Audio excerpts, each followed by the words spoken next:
हम ऐसे कब तक मिलते रहेंगे प्रभात? क्या कभी हमारी शादी भी होगी या हम सिर्फ प्रेमी प्रेमिका ही कहलाएंगे? रुचिका प्रभात के कंधे पर सिर टिकाते हुए बोली, यार तुम तो जानती हो कि मैं अभी बेरोजगार हूँ। पहले नौकरी तो लगने दो, जैसे ही नौकरी लगेगी पहला काम यही करूँगा। प्रभात रुचिका के बालों में उंगली फिराते हुए बोला, तब तक तो हमारी शादी की उम्र ही निकल जाएगी। मैं 26 की हो गई हूँ यार, बहुत इंतजार कर लिया, अब और इंतजार नहीं होता है। अब तो ऐसा मन करता है कि हम दोनों शादीशुदा जिंदगी गुजारे, खूब मस्ती करें और एक बच्चा पैदा कर उसके साथ खूब खेलें। ओए मैडम जी, अभी धरती पर ही रहो, आसमान में पतंग की तरह मत उड़ो। आपको पता है कि ये जमाना कितना बेदर्द है, 1 मिनट में सट से पतंग काट देता है और तुम तो जानती ही हो कि कटी पतंग की हालत क्या होती है। मैं ट्यूशन से इतना तो कमा ही लेती हूँ ना, जिससे हम दोनों का पेट तो भर ही जाएगा। जब तुम्हारी नौकरी लग जाएगी तब हम सेविंग शुरू कर देंगे, क्यों ठीक है ना? रुचिका की सुई शादी पर ही अटकी हुई थी। वो कुछ और कहती, इससे पहले उसका मोबाइल बज उठा। हेलो आंटी, कैसी हो? अच्छी हूँ रुचिका, 13 अक्टूबर को कुशाग्र का बर्थडे है, जरूर से जरूर आना है तुमको। वैसे भी इधर आए तुम्हें बहुत दिन हो गए हैं, देखो भूलना नहीं, सही समय पर आ जाना। तुम तो हमारे परिवार का हिस्सा बन गई हो रुचिका, सब लोग तुम्हें बहुत चाहते हैं। और हाँ, गिफ्ट वगैरह में पैसे बर्बाद मत करना, समझ गई ना? जी समझ गई। आप मुझे एक माँ की तरह प्यार करती हैं तो मैं आपकी बातें समझूंगी क्यों नहीं। आप बहुत अच्छी हैं आंटी, और आपका परिवार भी बहुत अच्छा है। मैं तो भगवान से रोज प्रार्थना करती हूँ कि अगले जन्म में मुझे आपकी बेटी बनाए। क्या आप भी ऐसा ही चाहती हो आंटी? अगले जन्म में क्यों, हम तो तुम्हें इसी जन्म में भी अपनी बेटी ही मानते हैं। मेरी बात मान लो और तुम तथा प्रभात जल्दी शादी कर लो। मैंने घर में कह रखा है कि तुम्हारी शादी का सारा खर्चा मैं उठाऊंगी और तुम्हारा कन्यादान भी मैं ही करूंगी। अब मैं फोन बंद कर रही हूँ, अभी बहुत काम पड़ा है। तुम अपने साथ प्रभात को भी लेती आना, ठीक है ना? जी आंटी, उन्हें भी ले आऊंगी। उधर से फोन कट चुका था। यार, ये तुम्हारी आंटी भी बहुत गजब की चीज है, अभी भी इतने प्रेम से बातें करती हैं तुमसे कि विश्वास ही नहीं होता है कि ये कलयुग है या सतयुग। इतने प्रेम से तो अपनी सगी माँ भी बात नहीं करती है यार। आजकल क्या जादू कर रखा है तुमने उन पर? चलो हटो, थोड़ा दूर ही रहो मुझसे, जब देखो तब लिपटने की कोशिश करते रहते हो। थोड़ी देर चैन से बातें नहीं कर सकते हो क्या? और हाँ, आंटी ने कहा है कि उनके बेटे कुशाग्र के बर्थडे फंक्शन में मैं तुमको भी साथ लेकर आऊं, तो जनाब को 13 अक्टूबर को मुझे लेकर आंटी के घर बर्थडे फंक्शन में चलना है। एक बात बताओ, तुमने कुशाग्र को कितने समय तक पढ़ाया था जो इतनी इंटीमेसी हो गई है उन लोगों से? बस 2 साल ही पढ़ाया था उसे। अब तो 2 साल से मैं पढ़ा भी नहीं रही हूँ, मगर आंटी मुझे अब भी बहुत चाहती हैं, बल्कि उनकी चाहत दिन ब दिन बढ़ती जा रही है। सिर्फ आंटी ही चाहती हैं या कुशाग्र भी चाहता है? इतना सुनकर रुचिका उठ खड़ी हुई और प्रभात की ओर एक मुक्का तानते हुए कहने लगी, ओए हेलो, वो तो अब 13 अक्टूबर को 16 साल का होगा, बस थोड़ी तो शर्म किया करो। कुछ भी, वो मेरा स्टूडेंट है और मेरे छोटे भाई के जैसा है। तुम मर्द लोग हर रिश्ते को शक की नजर से क्यों देखते हो? जेलस कहीं के, रुचिका नाराज होते हुए बोली, मैं तो यूं ही मजाक कर रहा था यार, मुझे तुम पर पूरा भरोसा है। सॉरी बोला ना, अब तो माफ कर दे मेरी मम्मी। मम्मी मतलब मेरे बच्चों की होने वाली मम्मी। हंसते हुए प्रभात बोला, अब तो खुश? बच्चों नहीं, सिर्फ बच्चा। और दोनों जने बाहों में बाहें डाले दुनिया में खो गए। कुशाग्र के जन्मदिन का फंक्शन बहुत शानदार था। प्रभात ने कुशाग्र का मकान पहली बार देखा था। मकान क्या था? कोठी थी। कुशाग्र के पापा की साड़ी बनाने की फैक्ट्री थी सूरत में। करोड़पति लोग थे। धन दौलत सुख सुविधाओं की कोई कमी नहीं थी। भगवान ने जिस तरह उन पर दौलत की वर्षा की थी, उसी तरह उनका मन भी बहुत भला था। पूरा परिवार प्रेम की प्रतिमूर्ति था।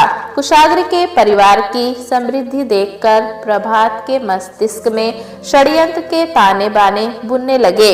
एक दिन प्रभात रुचिका से बोला, डार्लिंग, अपनी शादी जल्दी हो सकती है अगर तुम मेरा साथ दो तो। कमाल है, मैं तो कब से कह रही हूँ शादी के लिए और जनाब मुझसे ही कह रहे हो कि मैं साथ दूं तो शादी जल्दी हो सकती है। क्या नशा करना शुरू कर दिया है आजकल? अरे यार, मेरी बात को तो समझो पहले। अच्छा, एक बात बताओ, ये कुशाग्र के पापा के पास कितना पैसा होगा? मुझे क्या पता। तुम तो 2 साल उनके घर जाकर कुशाग्र को ट्यूशन पढ़ाती थी ना, तो इतना पता तो होना चाहिए। उसके बाद भी उस घर में तुम्हारा आना जाना है, थोड़ा बहुत आइडिया तो होगा ही ना। हाँ, ऐसे तो है थोड़ा बहुत आइडिया।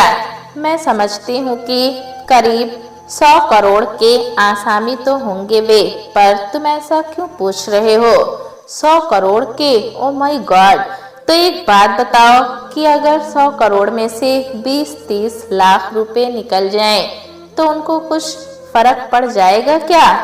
इतने से रुपए निकल जाने से क्या फर्क पड़ेगा भला उन पर तुम ये सब पूछ क्यों रहे हो? तुम्हारे दिमाग में चल क्या रहा है?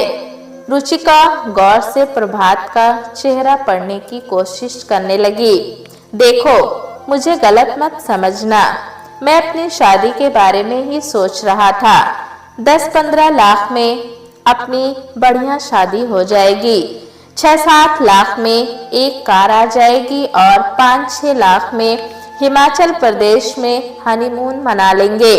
इस तरह से 30 लाख रुपए में अपना सारा काम बन सकता है। वैसे भी तुम कह रही थी कि कुशाग्र की मम्मी ने तुम्हें अपनी शादी के लिए 20-30 लाख रुपए खर्च करने की बात कही थी, तो मेरे पास एक प्लान है, कहो तो बताऊं? रुचिका ने धड़कते दिल से कहा, बताओ।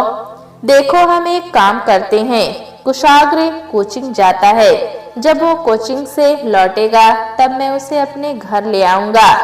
उसके बाद एक गुमनाम चिट्ठी उसके घर भेज दूंगा कि कुशाग्र को सही सलामत वापस चाहते हो तो 30 लाख रुपए दे दो।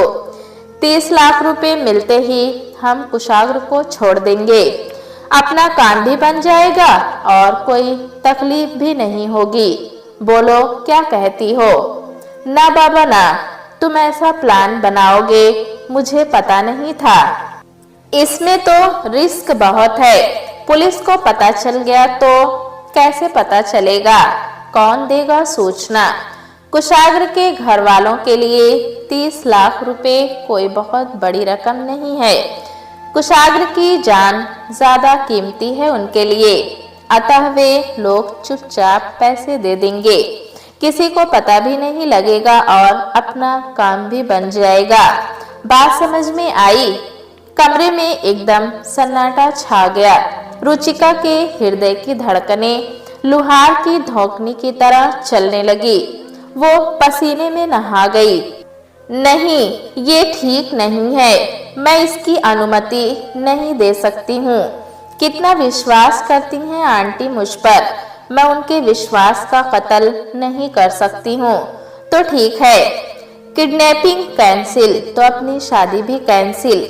इतना कहकर प्रभात ने भी सिर झटककर अपना सारा बोझ सिर से उतार दिया। इसके बाद दोनों जन खामोश बैठे रहे बहुत देर तक, फिर थके हुए कदमों से अपने अपने घर चले गए। 4-5 दिन बाद वे दोनों फिर मिले। इस बार रुचिका ने कहा, क्या तुम्हें विश्वास है कि पुलिस को कोई सूचना नहीं देगा? रुचिका ने खुद को आश्वस्त करने के लिए ये सवाल पूछा था शायद। रुचिका की बात सुनकर प्रभात की आंखों में चमक आ गई। इसका मतलब है कि 4-5 दिन से रुचिका उसी प्लान पर सोचती रही। अगर उसे विश्वास दिला दिया जाए तो अपना काम बन सकता है, बस उसे थोड़ा पटाने की जरूरत है। वो बोला, मेरी बात पर विश्वास करो रुचिका, हमारे प्लान की किसी को कानो कान खबर नहीं होगी, सब काम सकुशल निपट जाएगा, मुझ पर भरोसा करना सीखो। अब तो इसके आगे मेरे साथ ही रहना है तुम्हें, इसलिए अभी से विश्वास करना शुरू कर दो। रुचिका कुछ नहीं बोली, उसकी आंखों से डर साफ झलक रहा था। प्रभात ने उसे अपने सीने से चिपका लिया। अच्छा बताओ, कौन सी गाड़ी खरीदेंगे हम लोग? प्रभात ने रुचिका को सपने दिखाते हुए कहा, i10, मुझे वो गाड़ी बहुत पसंद है। कल चलें शोरूम पर, ट्रायल भी ले लेंगे और बात भी कराएंगे, ठीक है ना? ठीक है, रुचिका ने हथियार डाल दिए। रुचिका विश्वास का कत्ल करने को राजी हो गई। अगले दिन वे दोनों i10 कार देखाए और फाइनल बात भी कराए। अब तो शादी की तैयारियां जोरों शोर से चलने लगी और कुल्लू मनाली में हनीमून की प्लानिंग भी साथ साथ में होने लगी। रुचिका से कुशाग्र और उसके घर वालों के बारे में जानकारी लेकर किडनैपिंग का प्लान बनाने लगा प्रभात। उसने इस प्लान में अपने दोस्त आर्यन को भी शामिल कर लिया था। आर्यन का घर कुशाग्र की कोठी के आसपास ही था। 30 अक्टूबर को कुशाग्र कोचिंग से लौट रहा था तो रास्ते में उसे प्रभात मिल गया। कुशाग्र एक्टिवा चला रहा था। प्रभात ने कहा, मेरी गाड़ी खराब हो गई है कुशाग्र, जरा मेरे घर छोड़ दो मुझे। कुशाग्र एक सीधा साधा 16 साल का लड़का था। वो प्रभात के कुत्सित इरादों का भाप नहीं पाया और वो उसे अपनी एक्टिवा पर पीछे बैठाकर प्रभात के घर आ गया। प्रभात उसे अपना घर दिखाने के बहाने से उसे अपने कमरे में ले गया और योजना के मुताबिक पहले से तैयार फांसी के फंदे से उसकी हत्या कर दी। उसके बाद वो मकान बंद कर एक्टिवा लेकर चल पड़ा और एक जगह एक्टिवा खड़ी कर अपने कमरे में वापस आ गया। आर्यन, जो कि कुशाग्र के पास ही रहता था, उसने एक चिट्ठी लिखकर उसे एक पत्थर में लपेटकर कुशाग्र के घर में फेंक दी, जिसमें लिखा था कि 30 लाख रुपए की व्यवस्था कर लो और कुशाग्र को छुड़ा लो। उसने ध्यान भटकाने के लिए अल्लाह अकबर जैसे नारे भी चिट्ठी में लिख दिए, जिससे लगे कि ये काम किसी आतंकवादी का है। उस चिट्ठी को पढ़कर कुशाग्र के पिता ने पुलिस में शिकायत दर्ज करा दी और पुलिस तुरंत हरकत में आ गई। कोचिंग के रास्ते के सारे सीसीटीवी खंगाले गए तो उनमें कुशाग्र और प्रभात एक्टिवा पर जाते हुए दिखाई दे गए। पुलिस ने त्वरित गति से कार्यवाही की और प्रभात के घर दबिश दी तो वहां पर कुशाग्र की लाश मिल गई। प्रभात और रुचिका को गिरफ्तार कर लिया गया, साथ ही आर्यन को भी दबोच लिया गया। कुशाग्र की मम्मी को विश्वास ही नहीं हुआ कि जिसे वो अपनी बेटी मानती थी, जिस पर वो अपनी बेटी से अधिक विश्वास करती थी, उसी विश्वासघातिनी ने उसके बेटे का कत्ल किया है। कत्ल कुशाग्र के साथ साथ उसके विश्वास का भी किया गया था। जब रुचिका को पता चला कि कुशाग्र का कत्ल हो गया है, तब उसका चेहरा फक हो गया। प्लान में कुशाग्र का कत्ल नहीं था, फिर उसका कत्ल क्यों किया गया? प्रभात ने अपने बयान में बताया कि उसे संदेह हो गया था कि कुशाग्र भी रुचिका से प्रेम करता है। इसी संदेह के कारण प्रभात ने मार दिया एक अबोध बच्चे को। प्रभात की तो इतनी इंटीमेसी नहीं थी कुशाग्र के परिवार से, लेकिन रुचिका तो उनकी बेटी जैसी थी और कुशाग्र को अपना छोटा भाई मानती थी। स्वार्थ के दलदल में फंसकर वो क्या कर बैठी।